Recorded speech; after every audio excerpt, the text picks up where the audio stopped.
toàn là cò không. Đây.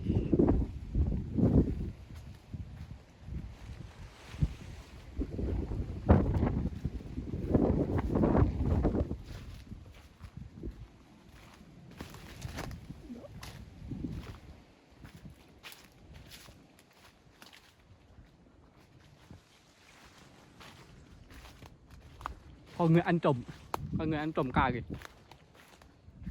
bị bắt rồi nha, bị bắt rồi nha.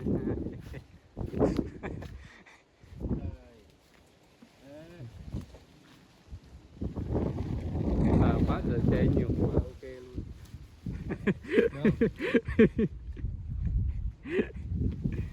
Ui nhầm chắc vai phòng như này.